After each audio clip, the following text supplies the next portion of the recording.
अच्छी खबर में किंतु की गुंजाइश न रह जाए और बुरी खबर से परंतु सच्चाई ढूंढ कर लाए। ऐसी अच्छी और सच्ची खबरों के साथ आपके साथ मैं हूं नवजोत संधावा। एक ऐसा शो जहां दिन की बड़ी खबर हम आपको आसान शब्दों में पॉइंट बाय पॉइंट समझाएंगे, यानी बड़ी खबर का सच्चा और अच्छा विश्लेषण।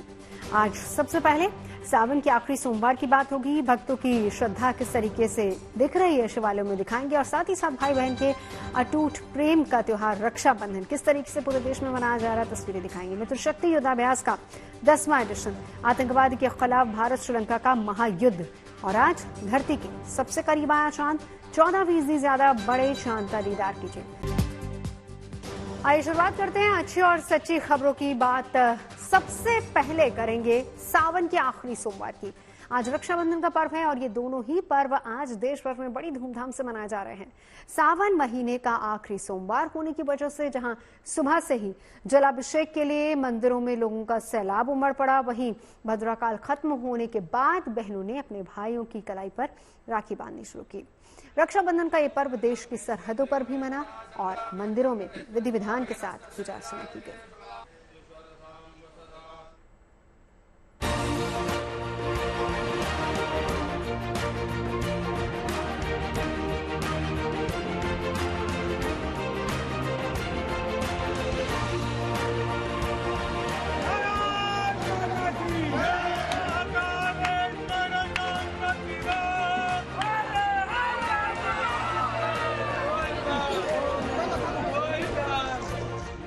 सावन महीने की शुक्ल पक्ष की पूर्णिमा तिथि आई तो देश भर में रक्षाबंधन पर्व की रौनक हर तरफ देखने को मिली। सरहद पर तैनात जवानों को बहनों और बच्चों ने बांधी राखी।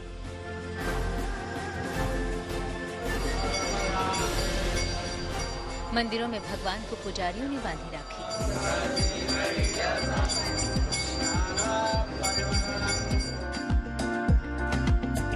प्रधानमंत्री और मंत्रियों को राखी बांधी गई। और तो और जेल में बंद कैदियों को भी बहनों ने राखी बांधकर रक्षाबंधन के इस पर्व को मनाया।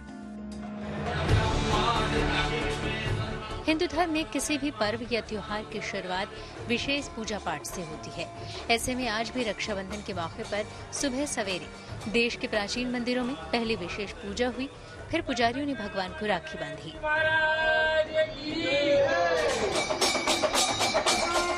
ये तस्वीरें उज्जैन के महाकाल मंदिर की हैं, जहां भस्म आरती के साथ बाबा का विशेष श्रृंगार हुआ और उन्हें हर साल की तरह इस साल भी राखी बांधी गई।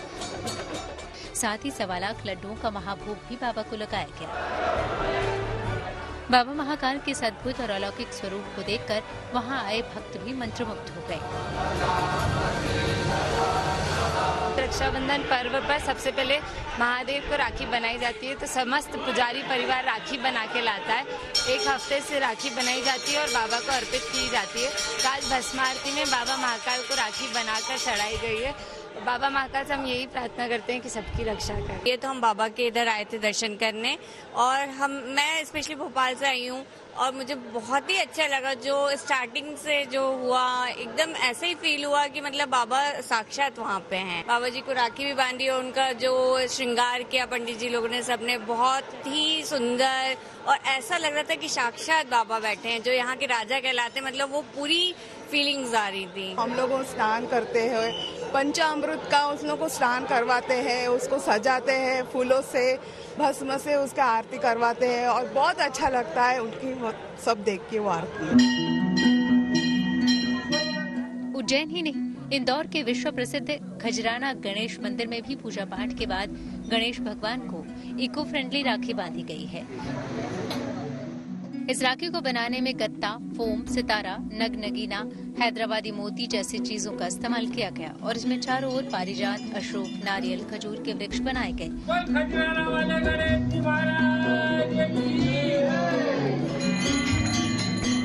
दरअसल देश दुनिया को पर्यावरण संरक्षण का संदेश देना है। गंगा को स्वच्छ बनाना है। इसी तरह वाराणसी में मां गंगा को फूलों से बना रक्षा सूत्र बांधा गया और इसी के साथ गंगा की साफ सफाई का संकल्प भी लिया गया। यहाँ दशाश्वमेध घाट पर नागरिकों के साथ मां गंगा को रक्षा, जो कि वैदिक रक्षा सूत्र बनाया गया था, फूलों का रक्षा सूत्र है, उसके माध्यम से माँ गंगा को अर्पित करके माँ गंगा की रक्षा का संकल्प लिया है। भाई बहन के अटूट प्रेम का ये त्योहार देश की सरहदों पर भी बहुत धूमधाम से मनाया गया। चाहे अटारी वाघा बॉर्डर हो या एलओसी और एलएसी पर तैनात सेना के जवान हो, देश के इन वीर सपूतों ने ड्यूटी निभाते हुए रक्षाबंधन के पर्व को मनाया। बहनों और बच्चों ने जवानों की कलाई पर राखी बांधी तो जवानों ने भी रक्षा का वचन देते हुए बहनों और बच्चों को रिटर्न गिफ्ट दिए। ये जवान है, ये अपने घर से दूर रहते हैं, यहाँ पर आके तो इनको बहनों को ये मिस करते हैं, तो हम इनको हर साल आके राखी बांधते हैं और इनसे आशीर्वाद लेते हैं और इनसे रक्षा मांगते हैं। और ये ऑलरेडी हमारी इतनी रक्षा कर रहे हैं बॉर्डर पे खड़े होके जवान, तो ये हमारी रक्षा है, पर ये हम इनको एक प्यार, एक बंधन में बांधते हैं कि आपसे हम आपकी बहन है, तो इसलिए हम इनको रक्षा बंधन बांधते हैं। आज इंडियन आर्मी की तरफ से राखी का त्योहार मनाया जाता है। हम सब बहनों ने उनको राखी बांधी भाइयों को। वहीं आज सावन महीने का 5वां और आखिरी सोमवार भी रहा। ऐसे में सुबह सवेरे ही भगवान भोलेनाथ के दर्शन, पूजन और जलाभिषेक के लिए मंदिरों में भारी भीड़ देखी गई। बेलपत्र, धतूरा, भांग, दूध, दही, शहद, फल, फूल और गंगा जल लेकर भक्त महादेव को अर्पित करने पहुंचे। काशी से लेकर केदार तक, देवघर से लेकर उज्जैन तक या फिर देश का कोई और शिव मंदिर हो, शिव भक्तों का जोश और उत्साह अंतिम सोमवार पर देखते ही बना। आखिरी सोमवार है ये सावन का और भक्तों में बहुत खुशी है, बहुत जोश है। बोल बम, बोल बम, बोल बम,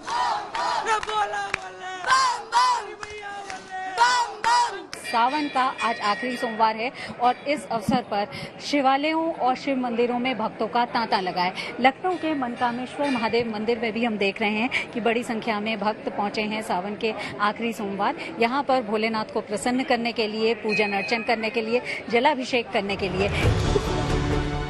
रक्षाबंधन और सावन सोमवार के एक साथ होने से दोनों पर्वों का महत्व बढ़ गया।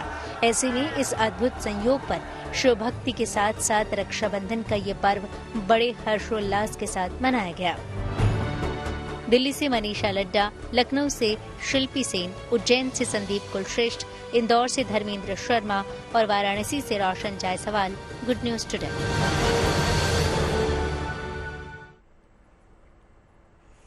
और बात करते हैं सेना के शौर्य की। भारतीय सेना की राजपूताना राइफल्स के जवान इन दिनों पड़ोसी देश श्रीलंका में ज्वाइंट एक्सरसाइज कर रहे हैं और इस अभ्यास का नाम मित्र शक्ति है, जिसका ये 10वां एडिशन है।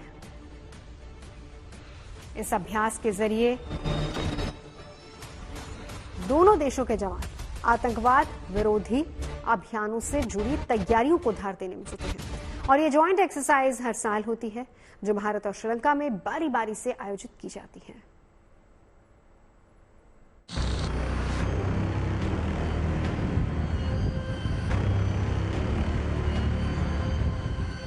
घने जंगल में झाड़ियों की आड़ में घात लगाकर बैठे सेना के जवान। ये तस्वीरें किसी स्पेशल ऑपरेशन या फिर रण क्षेत्र की नहीं है, बल्कि सेना के पराक्रम को बयां करने वाली ये तस्वीरें ज्वाइंट मिलिट्री एक्सरसाइज की हैं, जो कि पड़ोसी देश श्रीलंका से आई है, जहां इन दिनों भारत और श्रीलंका की सेना मित्र शक्ति के नाम से सैन्य अभ्यास कर रही है। दोनों देशों के बीच ये आर्मी एक्सरसाइज हर साल बारी बारी से आयोजित होती है। इसीलिए ये अभ्यास पिछले साल पुणे में हुआ था और इस बार ये श्रीलंका में हो रहा है।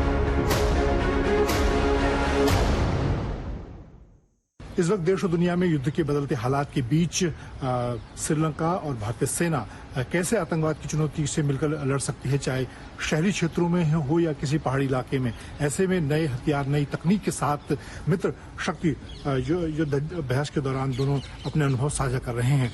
श्रीलंका सेना लंबे समय तक लिट्टे जैसे खतरनाक आतंकी संगठन के खिलाफ लड़ती रही है। इसी तरह से भारतीय सेना की बात की जाए तो जम्मू कश्मीर से लेकर उत्तर पूर्व तक भारतीय सेना उग्रवाद और आतंकवाद के खिलाफ लड़ाई लड़ती है। ऐसे में दोनों के जो आंतरिक मोर्चे पर और सरहद के मोर्चे पर जो चुनौतियां हैं उसको इस युद्ध शक्ति के दौरान दोनों साझा कर रहे हैं। मित्र शक्ति एक्सरसाइज का ये 10वां एडिशन है, जिसमें भारतीय सेना की अगुवाई राजपूताना राइफल्स के ये 106 जवान कर रहे हैं, जबकि श्रीलंकाई सेना की गजबा रेजिमेंट अभ्यास में हिस्सा ले रही है। दोनों ही सेना के जवान इस अभ्यास में हाईटेक हथियारों और अपनी घातक डॉग स्क्वाड टीम के साथ शामिल हुए, जो मुश्किल हालात और कठिन चुनौतियों के बीच अपने रण कौशल का प्रदर्शन बेहद पेशेवर अंदाज में कर रहे हैं। एक्शन से भरपूर ये तस्वीर इसी की गवाही दे रही है।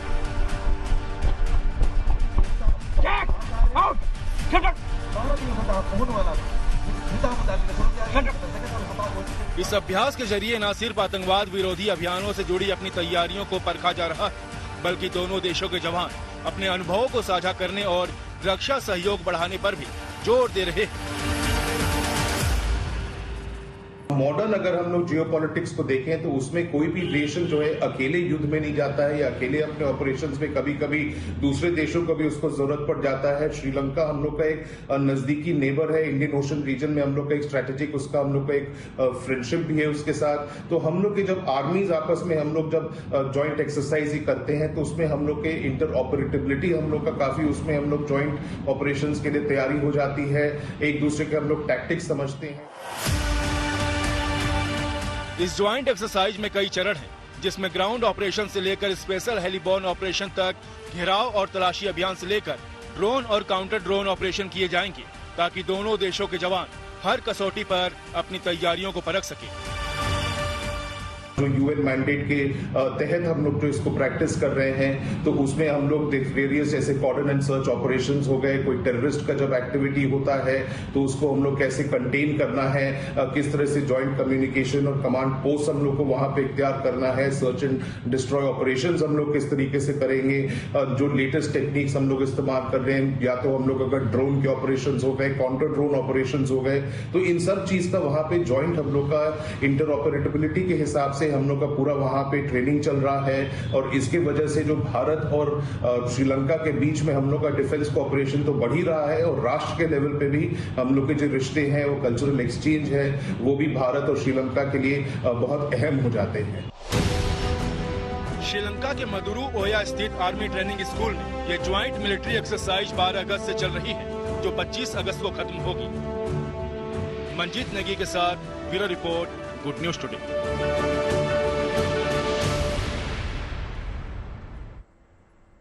और अब बात करते हैं सुपर ब्लू मून की, जो कि अपने आप में एक बहुत बड़ी खगोलीय घटना है। एस्ट्रोनॉमी या फिर स्पेस साइंस में दिलचस्पी रखने वालों के लिए आज का दिन काफी दिलचस्प है। आज रात 11:55 पर पहला सुपर ब्लू मून दिखाई देगा। सुपर मून यानी कि आज चांद धरती के बेहद करीब होगा, लेकिन इसके साथ ही आज ब्लू मून है। असल में सुपर मून दो तरह के होते हैं। पहला वो जो कि मंथली ब्लू मून होता है, यानी कि महीने की शुरुआत और आखिर में 2 बार पूर्ण आकार का चंद्रमा, ऐसा 2 या फिर 3 साल में हो सकता है। और दूसरा सीजनल ब्लू मून होता है, यानी कि खगोलीय सीजन में दिखने वाले 4 पूर्ण चंद्र में से तीसरा वाला चांद आज सीजनल ब्लू मून है। आज दिखने जा रहे चंद्रमा को सुपर मून शब्द से ही जाना जाता है, जो कि सबसे पहले 1989 में वैज्ञानिक रिचर्ड नोल ने दिया था। सुपर ब्लू मून को स्टर्जन मून भी कहा जाता है। आम धारणा के उलट सुपर ब्लू मून के मौके पर चांद नीले रंग का नहीं बल्कि सफेद रंग का दिखाई देता है। चांद अब धरती का चक्कर लगाता है, तब इन दोनों पिंडों के बीच की दूरी बदलती रहती है। चंद्रमा कभी धरती से सबसे दूर यानी कि कई किलोमीटर दूर रहता है, तो कभी धरती के बेहद करीब हो जाता है। जब चांद धरती के सबसे करीब होता है उस दिन पूर्णिमा भी होती है, और जो सुपर मून भी इसे कहा जाता है। सुपर मून सामान्य चंद्रमा की तुलना में 30% से ज्यादा चमकीला होता है और 14% बड़ा दिखाई देता है। ऐसा तब होता है जब चांद अपनी कक्षा में पृथ्वी का चक्कर लगाते समय धरती के सबसे नजदीक आ जाता है। चांद धरती के चारों तरफ गोलाकार चक्कर नहीं लगाता, वो अपने अंडाकार कक्षा में ही घूमता रहता है और इसीलिए पृथ्वी के नजदीक आ जाता है और इसकी चमक भी बढ़ जाती है। कुछ मौकों पर चंद्रमा का रंग नीला सा दिखता है, जबकि हकीकत यह है कि चांद के पास अपनी कोई रोशनी नहीं है। चंद्रमा की सतह से टकराकर सूरज की रोशनी ही धरती तक पहुंचती है और इसी वजह से रात के समय चंद्रमा हमें चमकता हुआ नजर आता है। सुपर ब्लू मून के मौके पर चंद्रमा के नीले दिखने की भी खास वजह है। ऐसा तब होता है जब हवा में छोटे कण, खास तौर पर धुआं या फिर धूल की वजह से लाइट की रेड वेलवेट बिखर जाती है, जिसकी वजह से चंद्रमा नीले रंग का दिखाई देता है। सुपर ब्लू मून को देखने के लिए किसी खास तरह के उपकरण की जरूरत नहीं होती। सुपर ब्लू मून को आप आसानी से खुली आंखों से अपनी छत पर या फिर बालकनी या खुले मैदान में जाकर देख सकते हैं। लेकिन अगर आप चांदी की सतह को देखना चाहते हैं तो फिर आपको दूरबीन का सहारा लेना होगा। पिछली बार 30 अगस्त 2023 को दुनिया ने सुपर मून देखा था। उसकी तस्वीरों ने दुनिया को दंग कर दिया था, मगर अब ये नजारा जल्द ही दिखाई नहीं देगा। नासा के मुताबिक अगला सुपर ब्लू मून 2037 में दिखने को मिलेगा, यानी कि 13 साल बाद। और इसीलिए चांद का दीदार आज आप कर लीजिए। ऐसी चांदनी रोज रोज नहीं आती। तो विज्ञान के नजरिए से एक सामान्य खगोलीय घटना है, क्योंकि जो भी ग्रह है वो पृथ्वी या अपने जो मुख्य ग्रह है उनके चारों ओर जो है इलिप्टिकल ऑर्बिट में घूमते रहते हैं। वो अंडाकार जो ऑर्बिट्स होते हैं तो उसमें वो कभी पास आते हैं, कभी दूर जाते हैं, और ऐसा करने से उनकी जो चमक है या उनका जो साइज है वो हमें थोड़ा बड़ा या छोटा नजर आता है। और ये एक सुपरमून की आज की जो घटना है वो उनमें से एक खगोलीय घटना है।